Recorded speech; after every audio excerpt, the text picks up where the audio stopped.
ವೀಕ್ಷಕರೇ, ವಿಶ್ವ ಪ್ರಸಿದ್ಧ ಆಂಧ್ರದ ತಿರುಪತಿ ದೇವಾಲಯ ವಿಶ್ವದಲ್ಲಿ ಅತ್ಯಂತ ಸಿರಿವಂತ ದೇವಾಲಯ ಅಂತ ಹೆಸರಾಗಿದೆ. ಪ್ರತಿ ತಿಂಗಳು ಈ ಒಂದು ದೇವಸ್ಥಾನಕ್ಕೆ 300ರಿಂದ 400 ಕೋಟಿಯಷ್ಟು ಹಣ ಹರಿದ್ಬರುತ್ತೆ. ಈ ದೇವಾಲಯದ ಒಟ್ಟಾರೆ ಸಂಪತ್ತಿನ ವ್ಯಾಲ್ಯೂ ಸುಮಾರು 5 ಲಕ್ಷ ಕೋಟಿಗಿಂತನೂ ಕೂಡ ಹೆಚ್ಚು ಅಂತ ಹೇಳಲಾಗುತ್ತೆ. ಇದು ವಿಶ್ವದ ಎಷ್ಟೋ ದೇಶಗಳ ಒಟ್ಟಾರೆ ಜಿಡಿಪಿಗಿಂತನೂ ಕೂಡ ಹೆಚ್ಚು. ಈ ದೇವಾಲಯದ ಒಳಗೆ ಸುಮಾರು 11 ಲಕ್ಷ ಟನ್ನಷ್ಟು ಬಂಗಾರ ಇದೆ. ಹಾಗೂ ಇದರ ಹೊರತಾಗಿ ನೂರಾರು ಸಾವಿರಾರು ಕೆಜಿ ತೂಕ ಇರುವಂತಹ ಬಂಗಾರದ ವಿವಿಧ ಬಗೆಯ ಒಡವೆ ಹಾಗೂ ವಿಗ್ರಹ ಮತ್ತು ವಸ್ತುಗಳು ಈ ದೇವಸ್ಥಾನದ ಒಳಗೆ ಇದ್ದಾವೆ. ಈ ದೇವಸ್ಥಾನ ಇಂಥ ಎಷ್ಟೋ ಅಚ್ಚರಿಗಳಿಗೆ ಸಾಕ್ಷಿಯಾಗಿದೆ. ಇದರ ಎಷ್ಟೋ ರಹಸ್ಯಗಳು ವಿಜ್ಞಾನಕ್ಕೆ ಇವತ್ತಿಗೂ ಅರ್ಥ ಆಗಿಲ್ಲ. ಅವು ಮಾನವ ಯೋಚನೆಗೆ ನಿಲುಕದಂತ ಸಂಗತಿಗಳು. ಈ ದೇವಸ್ಥಾನದ ಸ್ವಾಮಿಯ ವಿಗ್ರಹ ಮಾನವ ನಿರ್ಮಿತ ವಸ್ತು ಅಲ್ಲ. ಅದನ್ನ ಯಾರು ಕೂಡ ನಿರ್ಮಿಸಿಲ್ಲ. ಅದು ಸ್ವತಃ ತಾಂತಾನೆ ರೂಪುಗೊಂಡು ಸೃಷ್ಟಿ ಆದಂತ ವಿಗ್ರಹ ಎಂಬ ನಂಬಿಕೆ ಇದೆ. ಇದರ ಗರ್ಭಗುಡಿಯಲ್ಲಿ ಸದಾಕಾಲ ಅಲ್ಲಿರುವಂತಹ ಫ್ಯಾನ್ ತಿರುಗ್ತಾನೆ ಇರುತ್ತೆ. ಈ ಒಂದು ಸ್ಥಳದ ಉಷ್ಣತೆ ಸದಾ 20 ಡಿಗ್ರಿ ಸೆಲ್ಸಿಯಸ್ನಷ್ಟೇ ಇರುವಂತೆ ಅಲ್ಲಿಯವರು ನೋಡ್ಕೊಳ್ತಾರೆ. ಆದ್ರೂ ಕೂಡ ಆಗಾಗ ವಿಗ್ರಹದಿಂದ ಬೆವರು ಬರ್ತಿರುತ್ತೆ. ಅದನ್ನ ಆಗಾಗ ಇಲ್ಲಿಯ ಪೂಜಾರಿಗಳು ಒರೆಸ್ತಾರೆ. ಸ್ವಾಮಿಯ ವಿಗ್ರಹಕ್ಕೆ ಗಂಧವನ್ನ ಲೇಪಿಸುವಾಗ ಸ್ವಾಮಿ ಎದೆ ಮೇಲೆ ಹೃದಯ ಭಾಗದಲ್ಲಿ ದೇವಿಯ ಆಕೃತಿ ಅತ್ಯಂತ ಸ್ಪಷ್ಟವಾಗಿ ಗೋಚರಿಸುತ್ತೆ. ಇದರ ಹಿಂದೆ ಇರುವಂತ ಸತ್ಯಾಂಶ ಏನು? ಇಲ್ಲಿಗೆ ಬರುವಂತ ಎಲ್ರಿಗೂ ವಿಗ್ರಹವನ್ನ ಮುಂದೆಯಿಂದ ಮಾತ್ರ ನೋಡಿ ನಮಸ್ಕರಿಸೋದಿಕ್ಕೆ ಅವಕಾಶ ಇದೆಯೇ ಹೊರತು ವಿಗ್ರಹದ ಹಿಂದೆ ಏನಿದೆ ಅಂತ ನೋಡೋದಿಕ್ಕೆ ಯಾರಿಗೂ ಅನುಮತಿ ಇಲ್ಲ. ವಿಗ್ರಹದ ಹಿಂದೆ ಕೆಲವು ರಹಸ್ಯಮಯ ಪ್ರಾಚೀನ ಸುರಂಗ ಮಾರ್ಗಗಳು ಕೂಡ ಇವೆ ಎಂಬ ಪ್ರತೀತಿ ಇದೆ. 1932ರಲ್ಲಿ ಒಂದ್ಸಾರಿ ಒಬ್ಬ ಪೂಜಾರಿ ಆ ವಿಗ್ರಹದ ಹಿಂದೆ ಏನಿದೆ ಅಂತ ನೋಡೋದಿಕ್ಕೆ ಹೋಗಿದ್ರಂತೆ. ಆ ಪೂಜಾರಿ ಯಾರು ಹಾಗೂ ಅಲ್ಲಿ ಅವರು ಕಂಡದ್ದು ಏನನ್ನ? ಇನ್ನು ಈ ದೇವಸ್ಥಾನದಲ್ಲಿ ತಯಾರು ಮಾಡುವಂತ ಲಡ್ಡುಗಳ ಬಗ್ಗೆ ಹೇಳುವುದಾದ್ರೆ, ಇಲ್ಲಿ ಸುಮಾರು 3ರಿಂದ 5 ಲಕ್ಷ ಲಡ್ಡುಗಳನ್ನ ಒಂದೇ ದಿನದಲ್ಲಿ ತಯಾರು ಮಾಡಲಾಗುತ್ತೆ. ಇಷ್ಟೊಂದು ಲಡ್ಡುಗಳನ್ನ ತಯಾರಿಸಿದವರು ಕೂಡ ಇವು ಒಂದಕ್ಕಿಂತ ಒಂದು ತಮ್ಮ ರುಚಿಯಲ್ಲಿ 1 ಗ್ರಾಂನಷ್ಟು ಕೂಡ ವ್ಯತ್ಯಾಸವನ್ನ ಹೊಂದಿರೋದಿಲ್ಲ. ಎಲ್ಲ ಲಡ್ಡುಗಳ ರುಚಿ ಒಂದೇ ರೀತಿ ಇರುತ್ತೆ. ಇವುಗಳನ್ನ ತಯಾರು ಮಾಡೋದಕ್ಕೆ ಬೇಕಾದಂತ ಎಲ್ಲ ವಸ್ತುಗಳು ಕೂಡ ದೇವಸ್ಥಾನದಿಂದ ಸುಮಾರು 23 ಕಿಲೋಮೀಟರ್ ದೂರದಲ್ಲಿ ಇರುವಂತ ಒಂದು ರಹಸ್ಯವಾದಂತ ಹಳ್ಳಿಯಿಂದ ಇಲ್ಲಿಗೆ ಬರುತ್ತೆ ಅನ್ನುವಂತ ಸಂಗತಿ ನಿಮ್ಗೆ ಗೊತ್ತಾ ವೀಕ್ಷಕರೇ? ಈ ಒಂದು ನಿಗೂಢವಾದಂತ ಹಳ್ಳಿಗೆ ಹೊರಗಡೆಯಿಂದ ಬರೋರಿಗೆ ಯಾರಿಗೂ ಪ್ರವೇಶ ಇಲ್ಲ. ಇದುವರೆಗೂ ಈ ಹಳ್ಳಿಗೆ ಹೊಸಬರು ಯಾರು ಕೂಡ ಹೋಗೇ ಇಲ್ಲ. ಈ ದೇವಸ್ಥಾನದ ನಿಗೂಢ ಸತ್ಯಗಳು ಇಷ್ಟಕ್ಕೇನೆ ಮುಗಿಯೋದಿಲ್ಲ. ಇದರ ಒಳಗೆ ಸ್ವಾಮಿಯ ವಿಗ್ರಹದ ಮುಂದೆ ಒಂದು ದೀಪ ಸದಾಕಾಲ ಬೆಳಗ್ತಾನೆ ಇರುತ್ತೆ. ಅದು ಕಳೆದ ಸಾಕಷ್ಟು ವರ್ಷಗಳಿಂದ ಒಂದೇ ಸಮ ಆರದಂತೆ ಉರಿತಾ ಇದೆ. ಈ ದೇವಸ್ಥಾನ ಎಷ್ಟು ವರ್ಷ ಹಳೆದು ಹಾಗೂ ಯಾವ ಸಮಯದಲ್ಲಿ ಇದನ್ನ ಕಟ್ಟಿದ್ದು ಮತ್ತು ಇದನ್ನ ಕಟ್ಟೋರು ಯಾರು ಅನ್ನುವಂತ ಪ್ರಶ್ನೆ ಇವತ್ತಿಗೂ ಕೂಡ ಸಮರ್ಪಕವಾದಂತ ಉತ್ತರಗಳು ಇಲ್ಲ. 1982ರಲ್ಲಿ ಭಾರತದ ಆರ್ಕಿಯಾಲಜಿಕಲ್ ಸರ್ವೆ ಇಲಾಖೆ ಪ್ರಕಾರ ಈ ಒಂದು ದೇವಸ್ಥಾನದ ಕಲ್ಲು ಮತ್ತು ಶಿಲೆಗಳನ್ನ ಅಧ್ಯಯನ ಮಾಡಿ ಕಾರ್ಬನ್ ಡೇಟಿಂಗ್ ನ ಮೂಲಕ ಇದರ ಆಯಸ್ಸನ್ನು ಲೆಕ್ಕ ಹಾಕೋದಿಕ್ಕೆ ಶುರು ಮಾಡ್ತು. ಈ ಒಂದು ಪ್ರಯತ್ನದಲ್ಲಿ ಅವರಿಗೆ ಸಿಕ್ಕಂತ ಎಷ್ಟೋ ವರದಿಗಳು ಕೈಗೆ ಸಿಗದೆ ನಿಗೂಢವಾಗಿ ನಾಶವಾಗಿ ಹೋದ್ವು. ಈ ಒಂದು ದೇವಸ್ಥಾನ ತನ್ನ ರಹಸ್ಯಗಳನ್ನ ಯಾರಿಗೂ ತಿಳಿಸದಂತೆ ಗುಟ್ಟಾಗಿ ಕಾಪಾಡಿಕೊಳ್ಳೋದಿಕ್ಕೆ ಪ್ರಯತ್ನ ಮಾಡ್ತಿದ್ಯಾ ವೀಕ್ಷಕರೇ? ಇಂಥ ಎಷ್ಟೋ ನೀವು ಕೇಳದಂತ ಸಂಗತಿಗಳು ಈ ಒಂದು ಆಲಯದ ಸುತ್ತನೂ ಇದ್ದಾವೆ. ಇವತ್ತಿನ ಈ ಒಂದು ವಿಡಿಯೋದಲ್ಲಿ ನೀವು ಇದುವರೆಗೂ ಕೇಳದಂತ ಈ ದೇವಸ್ಥಾನದ ಕುರಿತಾದಂತ ಸಾಕಷ್ಟು ಅಪರೂಪದ ವಿಷಯಗಳನ್ನ ಈ ಮುಂದೆ ತಿಳಿತಾ ಹೋಗೋಣ. ವೀಕ್ಷಕರೇ, ಅನೇಕರ ಪ್ರಕಾರ ಈ ದೇವಸ್ಥಾನವನ್ನ ವಿಜಯನಗರ ಸಾಮ್ರಾಜ್ಯದ ಅರಸರಾಗಿದ್ದಂತ ಶ್ರೀಕೃಷ್ಣ ದೇವರಾಯರು ನಿರ್ಮಿಸಿದ್ದಾರೆ ಅಂತ ಹೇಳಲಾಗುತ್ತೆ. ಆದ್ರೆ ಇದು ಸಂಪೂರ್ಣ ಸತ್ಯ ಅಲ್ಲ. ಈ ಒಂದು ದೇವಸ್ಥಾನದ ಹಿನ್ನೆಲೆ ಅದಕ್ಕಿಂತ ಕೂಡ ಸಾಕಷ್ಟು ಹಿಂದಕ್ಕೆ ಹೋಗುತ್ತೆ. ಇದರ ಅಸಲಿ ಕತೆ ಪುರಾಣಗಳ ವಿವರಕ್ಕೆ ರಿಲೇಟ್ ಆಗುತ್ತೆ. ಒಂದ್ಸಾರಿ ವನ ವಿಹಾರದ ಸಮಯದಲ್ಲಿ ಆನೆಗಳ ದಾಳಿಯಿಂದ ಶ್ರೀನಿವಾಸ ಪದ್ಮಾವತಿಯನ್ನ ರಕ್ಷಣೆ ಮಾಡ್ತಾರೆ. ಆಗ ಅವರ ಇಬ್ಬರ ನಡುವೆ ಪ್ರೇಮಾನುರಾಗ ಉಂಟಾಗಿ ಮುಂದೆ ಅವರ ಮದುವೆ ಕೂಡ ನಿಶ್ಚಯ ಆಗುತ್ತೆ. ಈ ಒಂದು ಮದುವೆಗೆ ಸಾಕಷ್ಟು ಹಣ ಬೇಕಿರೋದ್ರಿಂದ ವಿಷ್ಣು ಕುಬೇರನ ಬಳಿ ಸಾಕಷ್ಟು ಹಣವನ್ನ ಸಾಲ ತಗೊಳ್ತಾನೆ. ಇದಕ್ಕೆ ಬ್ರಹ್ಮ ಹಾಗೂ ಶಿವರೇ ಸಾಕ್ಷಿಯಾಗಿ ನಿಂತು ಆ ಸಾಲವನ್ನ ಕೊಡಿಸ್ತಾರೆ. ಕಲಿಯುಗ ಮುಗಿಯುವ ವೇಳೆಗೆ ಈ ಒಂದು ಸಾಲ ತೀರಿಸೋದಾಗಿ ಕುಬೇರನಿಗೆ ಶ್ರೀನಿವಾಸ ಮಾತನ್ನ ಕೊಡ್ತಾರೆ. ಮುಂದೆ ಈ ಒಂದು ಹಣದಿಂದಲೇ ವಿಷ್ಣು ಹಾಗೂ ಪದ್ಮಾವತಿಯರ ಮದುವೆ ಅತ್ಯಂತ ಅದ್ಧೂರಿಯಾಗಿ ನೆರವೇರುತ್ತೆ. ಈ ಒಂದು ಹಣವನ್ನ ತೀರಿಸುವಂತ ಸಲುವಾಗಿ ನಾವೆಲ್ಲ ಅಲ್ಲಿಗೆ ಹೋದ್ರೆ, ಅಂದ್ರೆ ತಿರುಪತಿಗೆ ಹೋದ್ರೆ ಹುಂಡಿಯಲ್ಲಿ ಹಣವನ್ನ ಹಾಕ್ತಿವಿ. ಯಾವಾಗ ಕಲಿಯುಗ ಮುಗಿಯುತ್ತೋ ಆಗ ಹುಂಡಿ ತುಂಬಿ ಸ್ವಾಮಿಯ ಸಾಲ ತೀರುತ್ತೆ ಅನ್ನುವಂತ ನಂಬಿಕೆ ಇದೆ.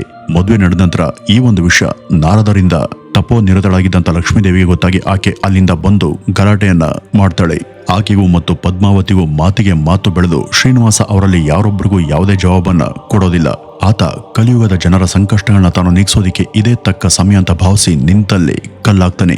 ಲಕ್ಷ್ಮೀ ದೇವಿ ಅವರ ಹೃದಯ ಭಾಗದಲ್ಲಿ ಸೇರ್ತಾರೆ. ಇನ್ನು ಪದ್ಮಾವತಿ ತಾನು ದೂರದ ಹಳ್ಳಿ ತಿರುಚನೂರಿಗೆ ಹೋಗಿ ಅಲೆಮೇಲು ಮಂಗಮ್ಮಳಾಗಿ ನೆಲೆಸ್ತಾರೆ. ಇದೇ ಕಾರಣಕ್ಕೆ ಭಕ್ತಾದಿಗಳು ತಿರುಪತಿಗೆ ಹೋದಾಗ ಬೆಟ್ಟದ ಹಿಂದೆ ಇರುವಂತ ಅಲುಮೇಲು ಮಂಗಮ್ಮಳ ದೇವಾಲಯವನ್ನು ಕೂಡ ಸುತ್ತಿ ಬಂದ್ರೆ ಮಾತ್ರ ಆ ಒಂದು ಯಾತ್ರೆ ಪೂರ್ತಿ ಆಗುತ್ತೆ ಅನ್ನುವಂತ ನಂಬಿಕೆ ಇದೆ. ಇನ್ನು ಸ್ವಾಮಿಯ ವಿಗ್ರಹದಲ್ಲಿ ಪ್ರಕೃತಿ ಹಾಗೂ ಪುರುಷ ಎರಡೂ ಸಂಗತಿಗಳ ಮಿಳಿತವನ್ನು ನಾವು ಕಾಣಬಹುದು.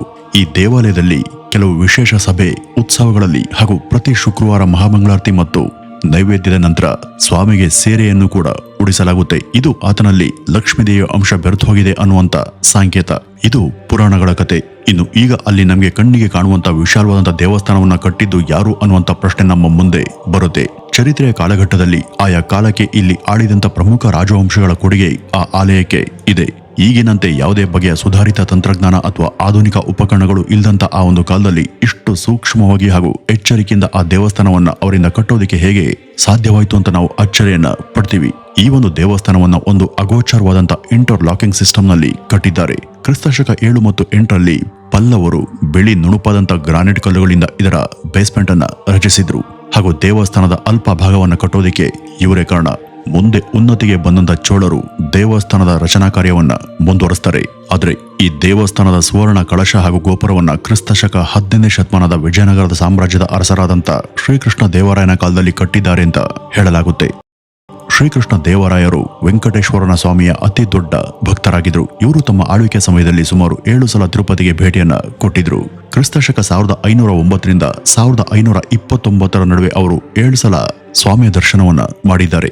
ಈ ಒಂದು ಅವಧಿಯ ನಡುವೆ ಇವರು ದೇವಸ್ಥಾನದ ಗೋಪುರಕ್ಕೆ ಚಿನ್ನದ ಲೇಪನವನ್ನ ಮಾಡಿಸ್ತಾರೆ ಹಾಗೂ ಗರ್ಭಗುಡಿಯಲ್ಲಿ ಇರುವಂತಹ ಸ್ವಾಮಿ ವಿಗ್ರಹಕ್ಕೆ ನವರತ್ನ ಖಚಿತ ಬಂಗಾರದ ಕಿರೀಟವನ್ನು ಕೂಡ ಮಾಡಿಸ್ತಾರೆ. ಇವರು ಒಂದ್ಸಲ ಬಂಗಾರದ ಕಡಗವನ್ನು ಕೂಡ ದೇವಸ್ಥಾನಕ್ಕೆ ದಾನ ಕೊಟ್ಟಿದ್ರು. ಇವರ ನಂತರ ಮುಂದೆ ಮಹಾರಾಷ್ಟ್ರದ ಮರಾಠ ಅರಸರು ಕೂಡ ದೇವಸ್ಥಾನದ ಉದ್ಧಾರಕ್ಕೆ ಸಾಕಷ್ಟು ಸಹಾಯವನ್ನ ಮಾಡಿದ್ದಾರೆ. ಮುಂದೆ ಬ್ರಿಟಿಷರ ಸಮಯದಲ್ಲಿ ಈ ಒಂದು ದೇವಸ್ಥಾನ ಬ್ರಿಟಿಷರ ಅಧೀನದಲ್ಲಿ ಇತ್ತು ಹಾಗೂ 1933ರಲ್ಲಿ ಆ ದೇವಸ್ಥಾನದ ಉಸ್ತುವಾರಿಯನ್ನ ಆಗ ತಲೆ ಎತ್ತಂತ ತಿರುಪತಿಯ ತಿರುಮಲ ದೇವಸ್ಥಾನಂ ಅಂದ್ರೆ TDT ವಹಿಸಿಕೊಳ್ಳುತ್ತೆ. ಇನ್ನು ಈ ಒಂದು ದೇವಸ್ಥಾನದ ಇವತ್ತಿನ ಒಟ್ಟಾರೆ ಸಂಪತ್ತಿನ ಮೌಲ್ಯದ ಅಂಕಿ ಅಂಶವನ್ನು ನೀವು ಕೇಳಿದ್ರೆ ಒಂದು ಕ್ಷಣ ಬೆರಗಾಗ್ತೀರಾ. ಇದೇ TTDಯ ವೈಟ್ ಪೇಪರ್ನ ಅಂಕಿ ಅಂಶದ ಪ್ರಕಾರ ಅದು ಸುಮಾರು 2.5 ಲಕ್ಷ ಕೋಟಿಗಿಂತನೂ ಕೂಡ ಹೆಚ್ಚಂತೆ. ಅಂದ್ರೆ ವಿಶ್ವದ ಎಲ್ಲಾ ದೇವರುಗಳಿಂದನೂ ಕೂಡ ಸಂಪದ್ಭರಿತ ಹಾಗೂ ಸಿರಿವಂತ ದೇವರ ಸ್ಥಾನದಲ್ಲಿ ನಮ್ಮ ವೆಂಕಟೇಶ್ವರ ಸ್ವಾಮಿ ಮೊದಲ ಸ್ಥಾನದಲ್ಲಿ ನಿಂತಿದ್ದಾರೆ. ಇನ್ನು ಈ ದೇವಸ್ಥಾನದ ಇನ್ನೊಂದು ರಹಸ್ಯ ಏನು ಅಂದ್ರೆ ಅದು ಇಲ್ಲಿರುವಂತ ಸ್ವಾಮಿಯ ವಿಗ್ರಹ. ಇದು ಕಲ್ಲಿಂದ ರಚನೆ ಆದಂತ ಮೂರ್ತಿ ಅಂತ ಎಲ್ರಿಗೂ ಗೊತ್ತು. ಯಾವುದೇ ಕಲ್ಲಿಗೆ ಸದಾಕಾಲ ಪಚ್ಚ ಕರ್ಪೂರವನ್ನ ಪೇಸ್ಟ್ ಮಾಡಿ ಹಚ್ಚುತ್ತಾ ಹೋದ್ರೆ ಅಲ್ಲಿ ಬಿರುಕು ಮೂಡುತ್ತೆ, ಇಲ್ಲಾಂದ್ರೆ ಆ ಕಲ್ಲು ಒಡೆದು ಹೋಗುತ್ತೆ. ಆದ್ರೆ ಶತಮಾನಗಳಿಂದನೂ ಕೂಡ ಪಚ್ಚ ಕರ್ಪೂರದ ಲೇಪನವನ್ನ ಸ್ವಾಮಿಯ ಮೂರ್ತಿಗೆ ಹಚ್ಚುತ್ತಾ ಇದ್ರೂ ಕೂಡ ಒಂದು ಸಣ್ಣ ಗೀರು ಕೂಡ ಅಲ್ಲಿ ಮೂಡಿಲ್ಲ. ಇದರ ಹಿಂದೆ ಇರುವಂತ ಕಾರಣ ಏನಿರಬಹುದು ಅಂತ ವಿಜ್ಞಾನಕ್ಕೂ ಇದುವರೆಗೂ ಗೊತ್ತಾಗಿಲ್ಲ. ಇದೇ ಮೊದಲಾದಂತ ಕಾರಣಗಳಿಂದಾಗಿ ಈ ಸ್ಥಳ ಹಾಗೂ ವಿಗ್ರಹಗಳು ಮಹತ್ವಪೂರ್ಣ ಹಾಗೂ ತರ್ಕಕ್ಕೆ ನಿಲುಕದಂತ ವಸ್ತುಗಳಾಗಿ ನಿಂತಿದ್ದಾವೆ. ಈ ವಿಗ್ರಹದ ಹಿಂದೆ ಕಿವಿಗೊಟ್ಟು ಆಲಿಸಿದ್ರೆ ಸಮುದ್ರದ ಅಲೆಗಳ ಮೊರತದ ಘೋಷ ಕೇಳಿಬರುತ್ತೆ ಅಂತಲೂ ಕೂಡ ಹೇಳಲಾಗುತ್ತೆ. ಈ ದೇವಸ್ಥಾನಕ್ಕೆ ಪ್ರತಿ ತಿಂಗಳು ಏನಿಲ್ಲ ಅಂದ್ರೂ ಕೂಡ 300ರಿಂದ 400 ಕೋಟಿ ಆದಾಯ ಹರಿದು ಬರುತ್ತೆ. ವರ್ಷಕ್ಕೆ ಅದು ಸುಮಾರು 5,000 ಕೋಟಿಗಿಂತನೂ ಕೂಡ ಹೆಚ್ಚು. ಈ ದೇವಸ್ಥಾನದಲ್ಲಿ 11 ಟನ್ಗಿಂತನೂ ಕೂಡ ಹೆಚ್ಚು ತೂಗುವಂತ ಬೆಲೆ ಬಾಳುವ ಬಂಗಾರದ ವಸ್ತುಗಳಿದ್ದಾವೆ. 2022ರಲ್ಲಿ ಭಕ್ತರೊಬ್ಬರು 100 ಕೆಜಿ ತೂಕದ ಬಂಗಾರವನ್ನ ದಾನವಾಗಿ ಕೊಟ್ಟು ದಾಖಲೆಯನ್ನ ಬರೆದಿದ್ರು. ಇವ್ರ ಬಳಿ ಒಟ್ಟು 43,000 ಎಕರೆಗಳಷ್ಟು ಜಾಗ ಇದೆ. ಇನ್ನು ಭಾರತೀಯ ಷೇರು ಮಾರುಕಟ್ಟೆಯಲ್ಲಿ ಇವರ ಷೇರುಗಳ ಮತ್ತು ಸ್ಟಾಕ್ಗಳ ಮೌಲ್ಯನೇ ಸುಮಾರು 10 ಲಕ್ಷ ಕೋಟಿಗಿಂತನೂ ಕೂಡ ಜಾಸ್ತಿ ಇದೆ. ಇನ್ನು ದೇಶ ಹಾಗೂ ವಿಶ್ವಾದ್ಯಂತ ಇವರ ಹಣ ಭದ್ರ ಮಾಡೋದಕ್ಕೆ 12 ಬ್ಯಾಂಕ್ ಖಾತೆಗಳಿದ್ದಾವೆ. ಅಪಾರ ಪ್ರಮಾಣದ ಹಣವನ್ನು ರಕ್ಷಿಸಿ ಇಡೋದಕ್ಕೆ ಭಾರತೀಯ ರಿಸರ್ವ್ ಬ್ಯಾಂಕ್ನಂತೆ ಇವ್ರ ಬಳಿ ಒಂದು ರಹಸ್ಯವಾದಂತ ವಾಲ್ಟ್ ಇದೆ ಅಂತ ಹೇಳಲಾಗುತ್ತೆ. ಇಲ್ಲಿ ಹಣವನ್ನು ಬಚ್ಚಿಡೋದಕ್ಕೆ ಹಾಗೂ ವಾಪಸ್ ತೆಗೆಯೋದಕ್ಕೆ ಈ ದೇವಸ್ಥಾನಕ್ಕೆ ಸೇರಿದಂತ 3 ಬೇರೆ ಬೇರೆ ವ್ಯಕ್ತಿಗಳ ಕೈ ಮುದ್ರೆ ಗುರುತು ಬೇಕಾಗುತ್ತೆ. ಇನ್ನು ಇವ್ರ ಬಳಿ ಇರುವಂತ ಇಷ್ಟೆಲ್ಲ ಹಣ ಸಮಾಜ ಸೇವೆಯ ವಿವಿಧ ಕಾರ್ಯಗಳಿಗೆ ಸದ್ಬಳಕೆ ಆಗ್ತಿದೆ. ಇವರ ಆರ್ಥಿಕ ವ್ಯೂಹ ಬಹಳ ದೊಡ್ಡದು. ಇವರು ಇಟ್ಟಿರುವಂತ ಫಿಕ್ಸೆಡ್ ಹಾಗೂ ಡಿಪಾಸಿಟ್ನ ಹಣನೇ 100 ಕೋಟಿ ಇದೆ. ಅದರಿಂದಲೇ ಇವರಿಗೆ 800 ಕೋಟಿಯಷ್ಟು ಬಡ್ಡಿಯ ರೂಪದ ಲಾಭನೇ ಹರಿದು ಬರುತ್ತೆ. 15,000 ಕೋಟಿಗೂ ಹೆಚ್ಚಿನ ಹಣವನ್ನ ಇವರು ರಿಲಯನ್ಸ್ ಸೇರಿದಂತೆ ಮೊದಲಾದ ಲಾಭಕರ ಸಂಸ್ಥೆಗಳ ಷೇರುಗಳಲ್ಲಿ ಇನ್ವೆಸ್ಟ್ ಮಾಡಿದ್ದಾರೆ. ಇದ್ರ ಜೊತೆ ಇಲ್ಲಿ ಕೂದಲು ಮತ್ತು ಮುಡಿಯನ್ನು ಕೊಡುವಂತ ಸಂಪ್ರದಾಯ ಇದೆಯಲ್ಲ, ಇದ್ರ ಹಿಂದೆ ಕೂಡ ಒಂದು ಐತಿಹ್ಯ ಹಾಗೂ ಹಿನ್ನೆಲೆ ಇದೆ. ಜನ ಕೊಡುವಂತ ಕೂದಲು ಕೂಡ ಈ ಒಂದು ದೇವಸ್ಥಾನಕ್ಕೆ ಒಳ್ಳೆ ಬಿಸಿನೆಸ್ ಅನ್ನ ಕೊಡುತ್ತೆ. ವೀಕ್ಷಕರೇ, ಈಗ ಈ ದೇವಸ್ಥಾನಕ್ಕೆ ಸಂಬಂಧಪಟ್ಟಂತ ಒಂದು ನಿಗೂಢ ರಹಸ್ಯದ ಬಗ್ಗೆ ಮಾತನಾಡೋಣ. ಈ ಒಂದು ವಿಡಿಯೋದ ಶುರುವಿನಲ್ಲಿ ನಾವು ದೇವಸ್ಥಾನದಲ್ಲಿ ಇರುವಂತಹ ವಿಗ್ರಹದ ಹಿಂಭಾಗದಲ್ಲಿ ಇರುವಂತಹ ಸುರಂಗಗಳ ಬಗ್ಗೆ ಚರ್ಚೆ ಮಾಡಿದ್ವಿ. 1932ರಲ್ಲಿ ಈ ದೇವಸ್ಥಾನದಲ್ಲಿ ಒಂದು ಭಯಂಕರವಾದಂತಹ ಘಟನೆ ಸಂಭವಿಸುತ್ತೆ. ಆಗ ಇಲ್ಲಿಯ ರಾಮಾನುಜಾಚಾರ್ಯ ಎಂಬ ಯುವ ಪೂಜಾರಿ ಒಬ್ರು ಕುತೂಹಲದಿಂದಾಗಿ ವಿಗ್ರಹದ ಹಿಂಭಾಗದಲ್ಲಿ ಏನಿದೆ ಅಂತ ನೋಡಿ ಅಲ್ಲಿ ಕಂಡಂತ ದೃಶ್ಯದಿಂದ ಭಯಭೀತರಾಗಿದ್ರು. ಇದಾದ ನಂತರ ಅವರ ಕಣ್ಣುಗಳ ದೃಷ್ಟಿನೇ ಹೊರಟೋಯ್ತು, ನಾಲಿಗೆ ಕೂಡ ಬಿದ್ದೋಗಿ ಮಾತನಾಡದಂತೆ ಆಗಿತ್ತು. ಈ ಒಂದು ಘಟನೆ ಕುರಿತು ದೇವಸ್ಥಾನದ ಡಾಕ್ಯುಮೆಂಟರಿ ವರದಿಗಳಲ್ಲಿ ಇದು ಸ್ವಾಮಿಯ ಶಾಪ ಅಂತ ಬರೆಯಲಾಗಿದೆ. ವಿಗ್ರಹದ ಹಿಂದೆ ರಹಸ್ಯವಾದಂತಹ ಮಾರ್ಗ ಇದ್ದು ಅದು ಸೀದಾ ಸ್ವಾಮಿಯ ಆವಾಸ ಸ್ಥಾನವಾದಂಥ ವೈಕುಂಠಕ್ಕೆ ಎಲ್ಲರನ್ನೂ ಕೂಡ ಕರ್ಕೊಂಡು ಹೋಗುತ್ತೆ ಅನ್ನುವಂತ ನಂಬಿಕೆ ಇದೆ. 2018ರಲ್ಲಿ ಇಲ್ಲಿಗೆ ಸೇರಿದಂತ ಮುಖ್ಯ ಅರ್ಚಕರಾದಂತಹ ಶ್ರೀನಿವಾಸಾಚಾರ್ಯ ಎಂಬುವರು ಇದ್ರ ಬಗ್ಗೆ ಒಂದು ಶಾಕಿಂಗ್ ಹೇಳಿಕೆಯನ್ನ ಕೊಟ್ಟಿದ್ರು.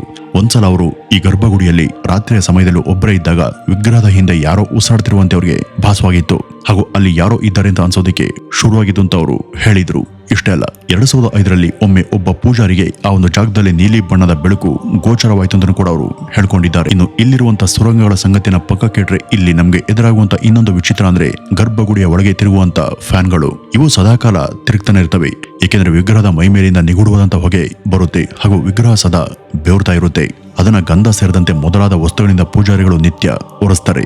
ವಿಗ್ರಹದ ಹಿಂಭಾಗದಲ್ಲಿ ಕಿವಿಗೊಟ್ಟು ಆಲಿಸಿದ್ರೆ ಸಮುದ್ರದ ಘೋಷ ಕೇಳಿಸುತ್ತೆ. ಇನ್ನು ಇದ್ರ ನಂತರ ಇಲ್ಲಿರುವಂತ ಇನ್ನೊಂದು ನಂಬೋದಕ್ಕೆ ಸಾಧ್ಯವಾಗದಂತ ವಿಚಿತ್ರ ಅಂದ್ರೆ ಸ್ವಾಮಿಯ ಮುಂದೆ ಸದಾಕಾಲ ಬೆಳಗುವಂತ ಅಖಂಡ ದೀಪ. ಇದು ಕಳೆದ ಎಷ್ಟೋ ವರ್ಷಗಳಿಂದನೂ ಕೂಡ ಹೆಚ್ಚಿನ ಸಮಯದಿಂದ ನಿರಂತರವಾಗಿ ಬೆಳಗ್ತಾನೆ ಇದೆ ಅಂತ ಹೇಳಲಾಗುತ್ತೆ.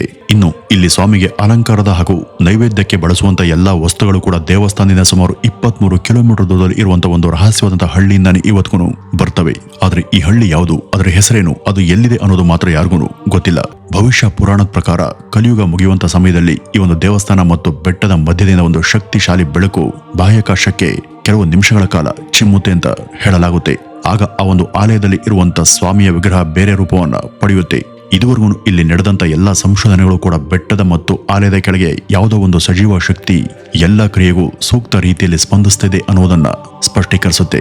ವೀಕ್ಷಕರೇ, ಇದಿಷ್ಟು ಈ ಒಂದು ವಿಡಿಯೋದಲ್ಲಿ ಇರುವಂತಹ ತಿರುಪತಿ ದೇವಸ್ಥಾನದ ಅಚ್ಚರಿಗಳ ಬಗ್ಗೆ ನೀವು ತಿಳಿದುಕೊಳ್ಳಬಹುದಂತ ಒಂದಷ್ಟು ವಿಷಯಗಳು ಅಂತ ಹೇಳ್ತಾ ಇವತ್ತಿನ ಈ ಒಂದು ವಿಡಿಯೋವನ್ನ ಇಲ್ಲಿಗೆ ಮುಗಿಸೋಣ. ನಮಸ್ಕಾರ.